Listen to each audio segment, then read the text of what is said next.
Então, vamos lá. Hoje, vamos dar sequência, gente, falando sobre escritos apostólicos, só que agora falando das epístolas pastorais. É importante frisar sobre a questão das epístolas pastorais, porque são as epístolas que o nome já fala, foram direcionadas a líderes de igreja. E esses líderes foram Timóteo e Tito, esses dois homens de Deus. Então, essas epístolas, essas cartas pastorais, elas são assim chamadas exatamente porque o teor dessas cartas, elas foram focadas, Paulo quis trabalhar com essas cartas aí aos seus colaboradores, aos seus amigos, ele discipulou, que ele treinou.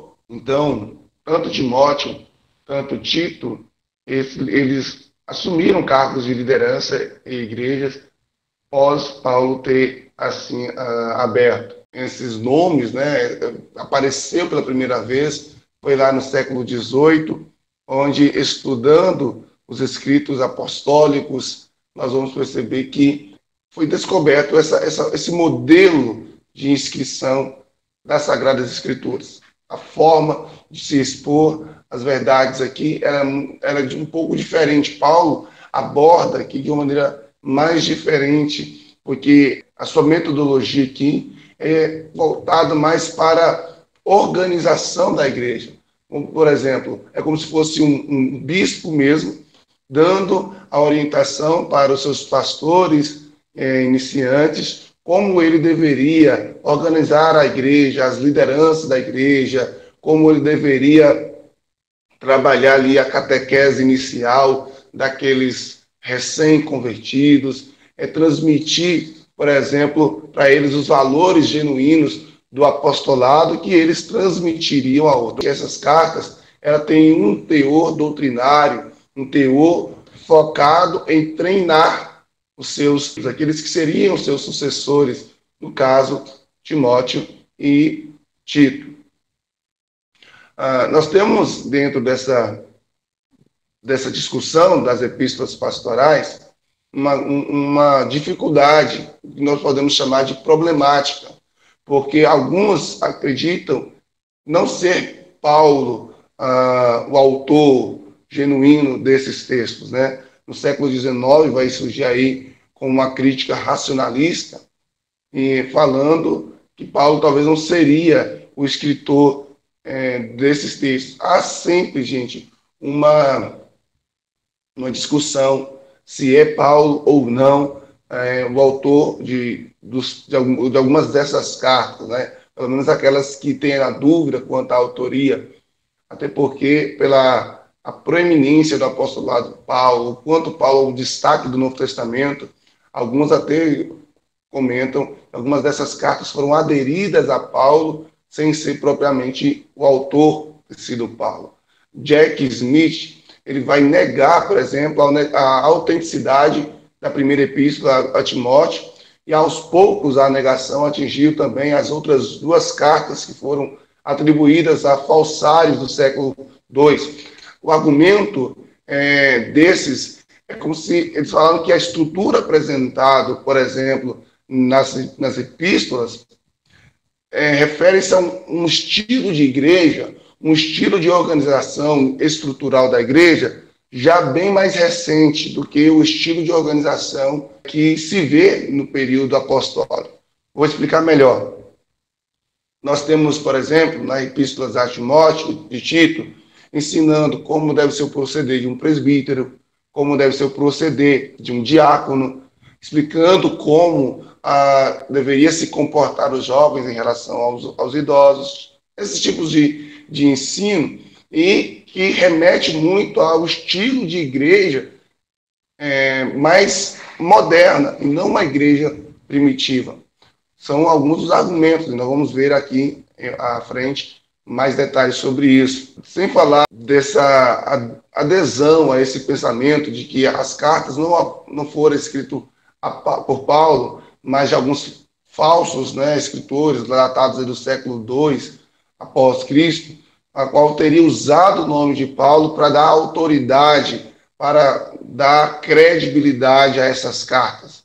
Porém, nós sabemos que, pelo teor das cartas de Paulo, é uma estrutura muito válida conhecer e entender que foi ele, sim, o escritor autêntico das duas cartas. Né? Quando eu falo as duas cartas, ou pelo menos as cartas a Timóteo e as cartas a Tito.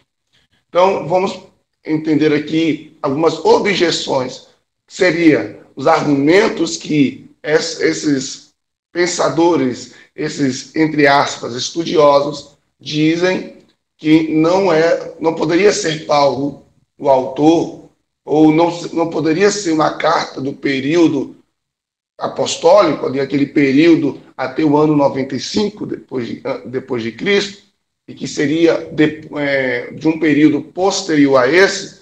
Então, vamos ver quais são os argumentos que eles usam para sustentar e veremos, então, as objeções, como podemos rebater esses tipos de argumento. Então, primeiro, vai estar dizendo sobre o vocabulário, que é diferente das outras cartas. Quem lê 1 e 2 Timóteo e a carta de Tito, e segundo esses, vai observar um vocabulário diferente do vocabulário expressado em outras cartas. Mas como podemos responder a isso? Podemos responder o seguinte: nem o estilo, nem o vocabulário são decisivos para negar a autoridade paulina. Sobretudo, se tornarmos em consideração a participação ativa dos secretários, Romanos capítulo 16, verso 22, que não eram simples copistas, também o estilo e vocabulário são normalmente condicionados pelo argumento tratado, pelo estado de espírito do autor e pelos destinatários diretos dos escritos.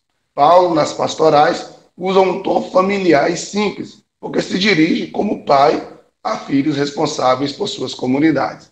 Então, qual seria o argumento para confrontar quem diz que Paulo não seria autor dessas cartas, baseando-se que o vocabulário é diferente? Primeiro aqui, então, nós temos que entender que Paulo, em alguns momentos, usou de secretários para auxiliá-lo na escrita das suas cartas. Então, em algum momento, esses secretários, esses auxiliares, esses discípulos mais próximos de Paulo, também, ao escrever, teve o seu vocabulário, o seu estilo impregnado nessas cartas. É uma das afirmações. Segunda questão que é muito importante: a depender do contexto que o escritor está escrevendo, o estilo também vai mudar. Então, a forma, o momento que você está passando interfere diretamente naquilo que você está fazendo, no estilo que você está escrevendo, da maneira de você dar uma aula, por exemplo. Então, o contexto pela qual o Paulo também passava poderia influenciar no resultado final das suas cartas.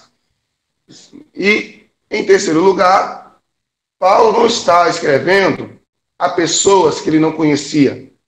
Exemplo, Paulo, ao escrever aos Romanos, Paulo está escrevendo para a igreja em Roma, e com certeza, muitos dos que leram a sua carta em Roma, ou pelo menos que ouviram a leitura dela, Paulo não conhecia.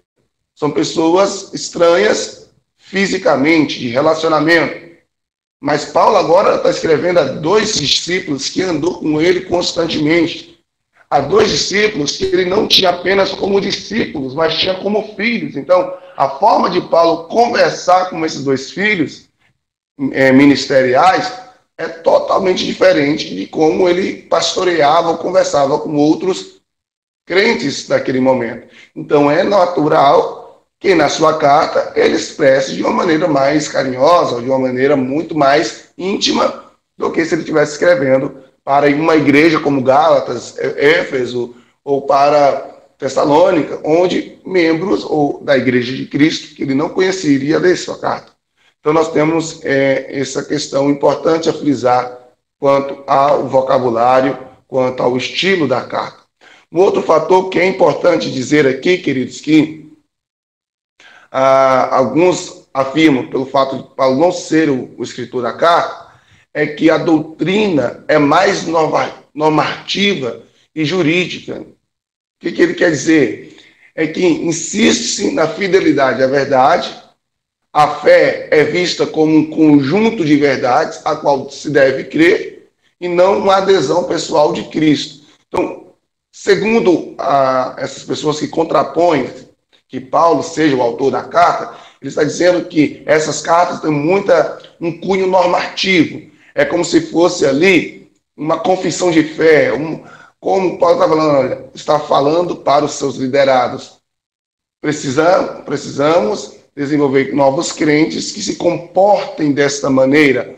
Treine seus discípulos para que eles possam ser fiéis a Deus dentro de um padrão de conduta. E o que a gente precisa compreender que, de fato, Paulo estava dando ali pilares para que os seus discípulos dessem continuidade àquilo que ele havia começado, mas pilares fundamentados. Então, algumas dúvidas concernentes ao trato aos líderes da igreja, é óbvio que tinha que ser mais direta. Então, vai ter presbítero? Beleza, então que o presbítero seja assim. Vamos ter diáconos? Ok, é bom que o diácono, é necessário que o diácono se comporte assim. Então, ele tem um valor muito mais doutrinário, sim. Então, sem dúvida, o assunto dessas cartas, ele é muito mais no sentido prático, normativo, né? Ele trabalha mais no objetivo de alcançar o entendimento de Timóteo e de Tito a transmitir os pilares fundamentais da fé. Timóteo e Tito ali estavam com uma incumbência muito, muito importante. Imagina aí, o seu pastor abre a igreja e ele parte e fala, a partir de agora, você, meu discípulo, vai tomar conta dessa igreja. Embora que as lideranças das igrejas de Éfeso, as igrejas de Tessalônica, vai mudar. Alguns momentos, Paulo, como um bom gestor da igreja, tira Tito de um lugar e manda para outro e vice-versa. Não tão diferente como acontece em nossas igrejas hoje, né? Então, Paulo simplesmente ele vai dar para Tito e para Timóteo princípios fundamentais para que eles possam, assim, dirigir suas igrejas com maior segurança, conduzindo esses irmãos à verdade em Cristo. Uma outra questão que eles abordam para dificultar a interpretação de que Paulo foi o autor dessas epístolas é os erros combatidos, que seria o gnosticismo, na forma que assumiu no século II. Então, quando nós falamos de século II, nós estamos falando de 200 anos depois de Cristo. E nós entendemos que essas cartas foram escritas antes, obviamente, da morte do apóstolo Paulo, então antes do ano 64. Então, segundo esses homens que dizem que Paulo não é o autor dessas epístolas, eles estão dizendo, se nós lermos essas cartas, os assuntos que esse autor das cartas, que eles não vão dizer que é Paulo, está abordando, assuntos que é para combater o gnosticismo, que nós já falamos aqui o que é o gnosticismo. Eles não acreditavam que Jesus tinha vindo em carne, eles falavam que tudo que era da carne era mal, então que Jesus só tinha vindo em espírito, é um pilar do gnosticismo. Então, Paulo o autor da carta estaria combatendo o gnosticismo que se apresenta na forma do século II, e não aquele início do gnosticismo que já apresenta assim, no período apostólico. Então, o argumento para poder confrontar situações como essa, afirmações como essa, é o seguinte: os erros combatidos nas pastorais, que são 1º e 2º Timóteo e Tito, não se apresentam como um sistema doutrinário bem definido como o gnosticismo do século II. Talvez se trata do início, né, da gnose ou do gnosticismo, ou de alguma tendência gnóstica do próprio judaísmo, como está lá em Tito 1, versículo 14, quando Paulo vai estar dizendo das fábulas judaicas ou das fábulas profanas. Note-se também que enquanto o gnosticismo de Marcião, Valentino, rejeitavam o Antigo Testamento em bloco, as pastorais supervalorizam. Então, o que acontece? Se analisarmos, de fato, os momentos em que o autor vai combater o gnosticismo, não é um gnosticismo do século II, mas sim o início do gnosticismo, que inclusive o apóstolo João, ele vai combater também nas suas epístolas. Uma outra questão também que eles usam para falar que Paulo não é o autor delas, e eu estou trazendo isso aqui, gente, porque são 3 cartas simples, objetivas, mas são 3 cartas fundamentais, 1ª e 2ª Timóteo e Tito. E eu já te disse isso aqui no início. A organização eclesiástica seria muito desenvolvida, isso é, o modelo de gestão da igreja que Paulo ensina aos seus liderados ali a ter em suas comunidades, é uma gestão bem mais sofisticada do que apresentaria a igreja no período apostólico. Então, a estrutura dessa igreja estaria sendo muito mais moderna do que podemos observar no período apostólico. Porém, quando nós falamos sobre esse tema, nós vamos perceber que, por exemplo, diáconos já está escrito no livro de Atos. Lá no período apostólico ainda, os próprios apóstolos que nomeiam diáconos. Atos dos Apóstolos fala de episcopos e de presbíteros. Então, Filipenses, capítulo 1 também diz, são mencionados aos chefes de igrejas, como está lá em 1 Tessalonicenses, capítulo 5, verso 12, 1 Coríntios 16, 16, Romanos 12, 8. Então, as pastorais elas vão apresentar apenas uma maior preocupação por algo que já estava sendo discutido em outras cartas. Então, quando se foca ali nos presbíteros, nos diáconos, para explicar como eles devem se comportar, não é algo novo que Paulo está tratando, porque ele já havia tratado em outras epístolas sobre esses mesmos assuntos. O outro argumento que eles usam é que nas pastorais ainda há muita confusão. Por exemplo, presbíteros e episcopos são praticamente sinônimos. Tito, Timóteo não são bispos residenciais. O que significaria bispo residencial? Um bispo que tomaria conta da igreja de uma maneira mais contínua, por longo prazo, ou talvez até permanente. Então, eram bispos, eram líderes que tomavam conta por um período, depois iam embora para uma outra igreja, para onde Paulo assim o designasse. Nós vemos aqui Paulo como um grande líder, como um grande bispo, onde ele designava os seus liderados a tomarem conta das diversas igrejas que ele havia aberto, inclusive ele tomando conta de algumas. Então, nós vamos perceber que são mais bispos itinerantes à disposição desse único chefe que seria Paulo. Então, essa seria uma das confusões que eles dizem. Então, a resposta para isso é que certamente os dados biográficos e cronológicos das pastorais não se enquadram na vida de Paulo até o ano 63. É certo também que o autor dos apóstolos, de Atos dos Apóstolos, não intencionava fazer uma biografia de Paulo, e seu objetivo era, obviamente, ali falar do que o Espírito Santo estava fazendo através da vida de Paulo. Então, quando eles argumentam que os dados contidos em Atos colidem no sentido de cronologia e de biografia com alguns dados nessas cartas, a gente precisa entender que Lucas, ao escrever Atos, não estava escrevendo a biografia de Paulo, estava escrevendo um trecho da história da igreja, entendeu? Então, por isso que ele vai falar inicialmente da igreja de Jerusalém, sobre o pastoreio de Pedro, depois ele vai estar falando da igreja de Antioquia, depois ele vai estar falando das viagens missionárias de Paulo. Então, o foco não era Paulo, o foco era a igreja do Senhor, na qual Paulo, de fato, foi protagonista da maioria das histórias. Então, por isso que nós podemos pensar que ele não estava querendo dizer de Paulo, mas sim da igreja. Então, vamos aprofundar aqui um pouco sobre a vida do jovem Timóteo. Eu particularmente sou muito apaixonado quando se trata de discipulado. Eu acho lindo essa paternidade ministerial. Eu falo que a igreja hoje precisa investir mais, nós precisamos investir mais em paternidade ministerial, porque a igreja ela precisa ser algo contínuo, né? Então, Paulo fala, o que eu recebi, eu também entreguei. Então, compreender a necessidade que eu preciso entregar o que eu recebo, o que eu aprendo, eu preciso semear na vida dos outros, porque alguém um dia semeou na minha vida. Então, quando eu olho para Timóteo, eu vejo um jovem rapaz que conhece o seu pastor, o seu mentor, e a partir daí começa a andar com ele, é treinada por ele, é discipulado por ele, e futuramente assume algumas igrejas no lugar dele. No final da vida de Paulo, ele é uma das pessoas mais importantes que Paulo conta, né? Então vamos lá. Quem era Timóteo? Era originário da cidade de Listra, na Licaônia. Seu pai era grego, sua mãe judia, como está lá em Atos 16. Não se fala nada sobre seu pai, talvez por seja morto quando Timóteo conheceu Paulo.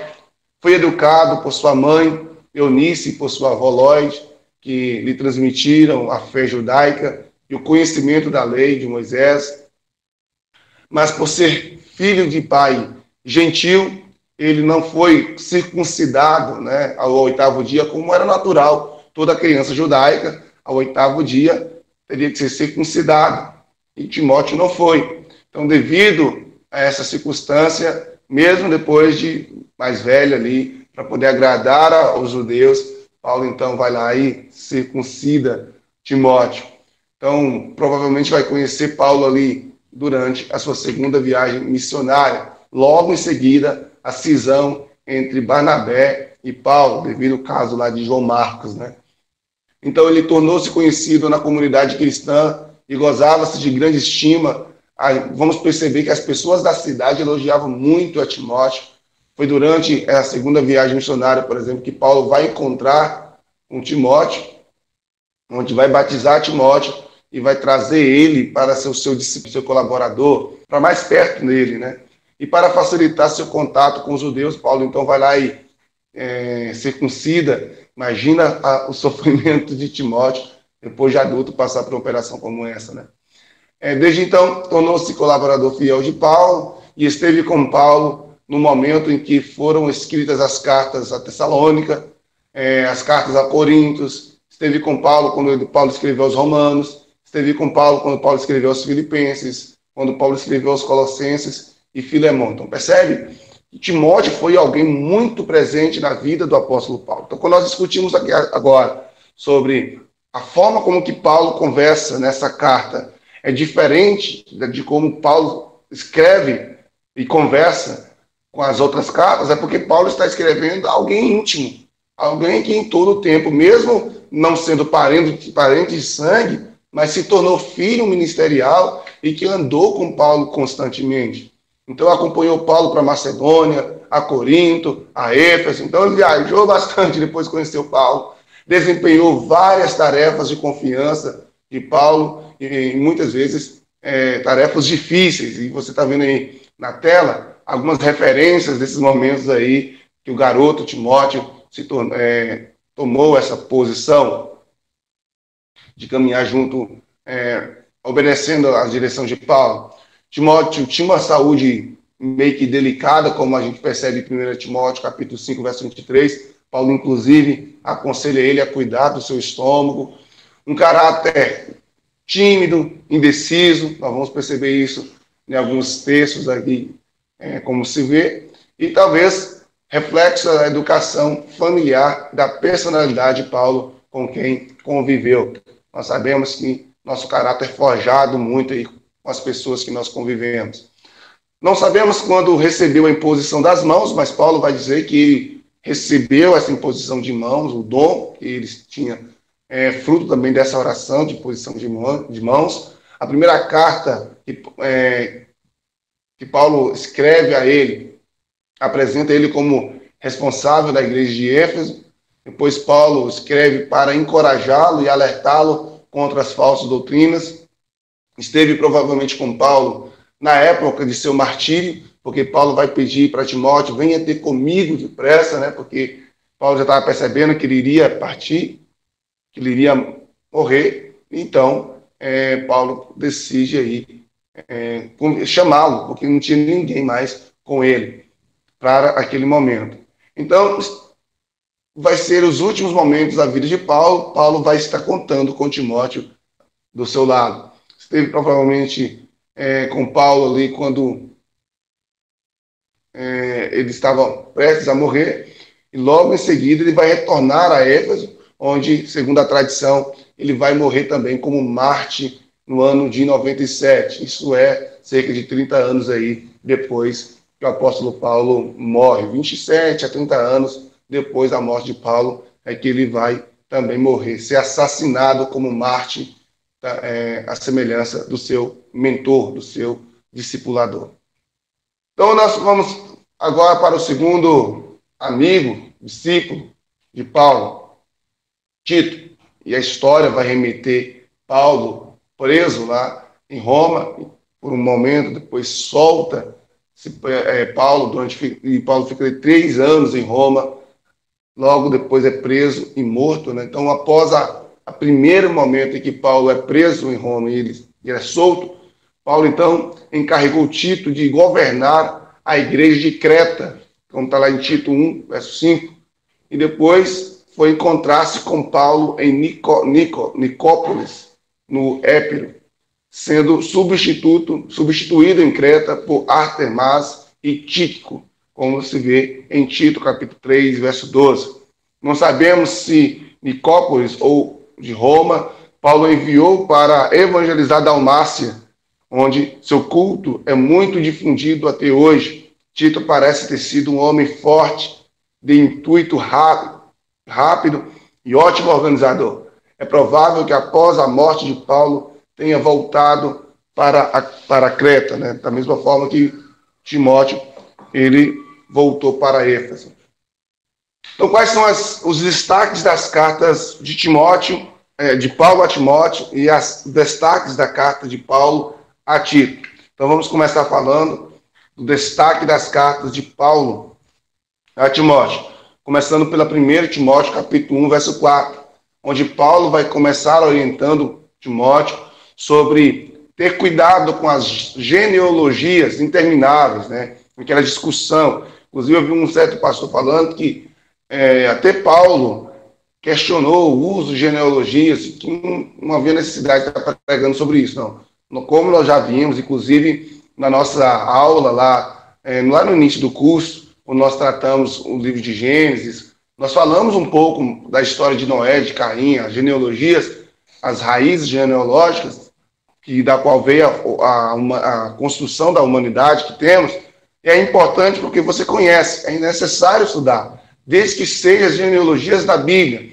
Quando Paulo está falando de genealogias aqui, e que ele recomenda não entrar nessa área, ele está falando todas, que é escritos apócrifos, que fazia algumas genealogias de maneira especulativa e não de maneira instrutiva, como nós vemos nas genealogias de Gênesis, Números e Crônicas aqui na Bíblia, inclusive Mateus e Lucas, que abordam a genealogia de Cristo. Também Paulo vai recomendar a Timóteo sobre a sã doutrina, né?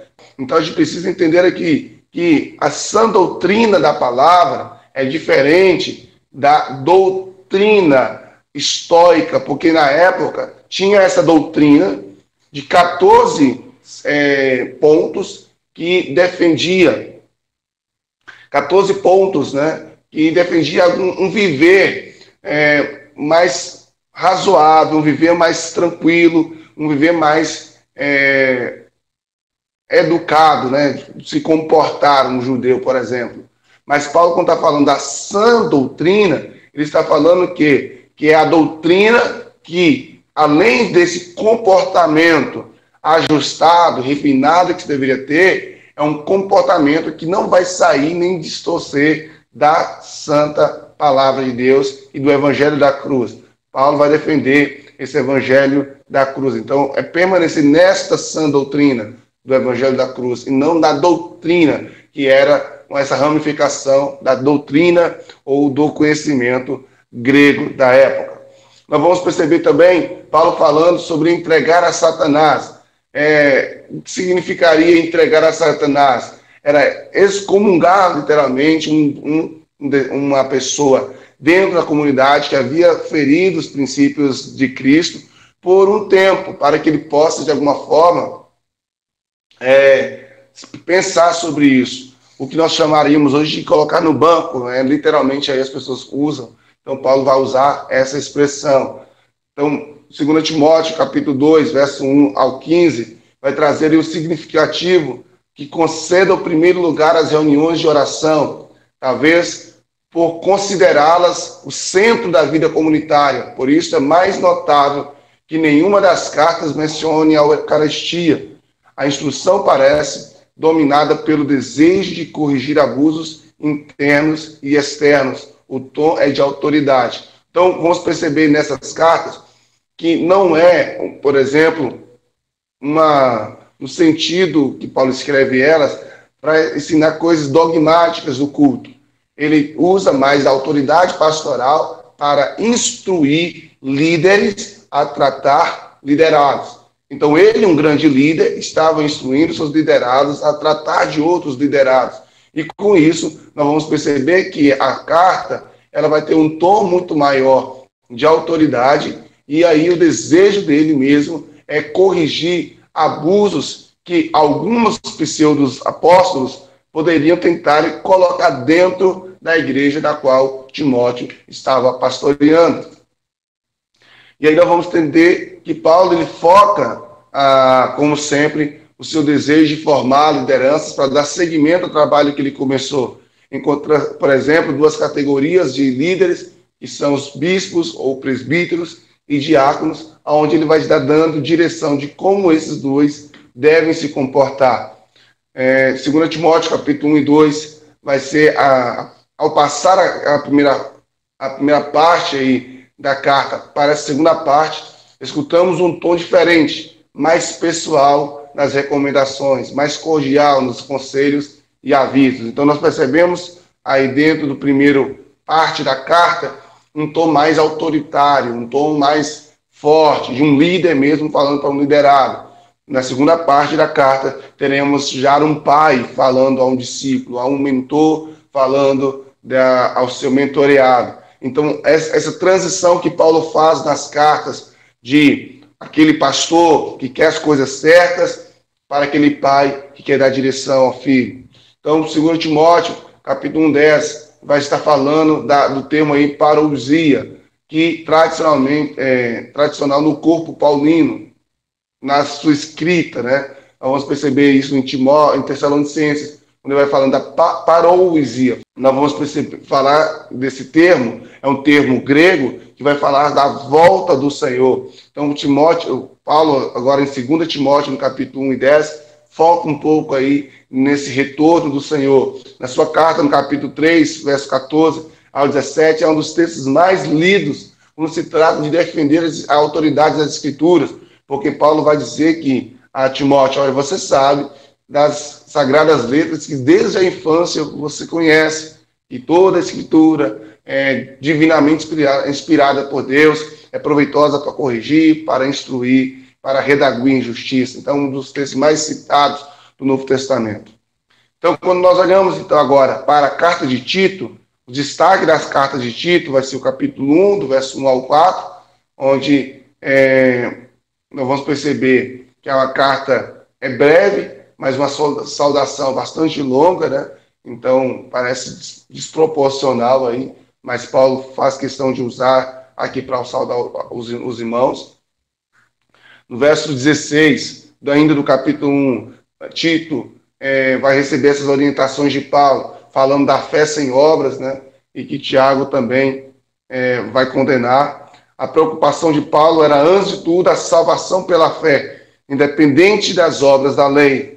A preocupação da nova geração cristã são as obras que brotam da fé. Então, olha bem, Paulo está, juntamente até com Tiago, trazendo a reflexão de que obras é uma evidência de quem já foi salvo, mas obras não salvam. Então, se eu fui salvo por Cristo, é necessário que eu tenha boas obras. Mas se eu não tenho boas obras, eu preciso repensar acerca da minha salvação. Porém, as obras, as boas obras, elas não servem para a salvação. Tá certo? A salvação é pela graça de Deus e pela fé. Então, quando nós olhamos a síntese doutrinária da carta de Paulo a Tito, nós vamos perceber que A primeira síntese doutrinária da carta é um dos títulos clássicos, que é Yahvé, lá no Antigo Testamento, que Clemente vai trazer na concepção de Hanun, que outorga o seu favor, que concede graça. Esse é o significado. Então, deixa eu explicar esse termo aqui, que ficou bem teológico. Tito vai falar sobre a graça de Deus, que começa, por exemplo, com a vinda de Cristo, onde Cristo morre, ele padece, ele sofre, e esta graça do Senhor continua, o favor do Senhor continua conosco, até a sua manifestação da sua glória, onde seria o retorno. No capítulo 3, verso 4 ao 7, Tito vai trazer também outra síntese doutrinária. A primeira é sobre as duas voltas de Cristo e a graça dele se manifestando nesse período, entre a primeira e a segunda.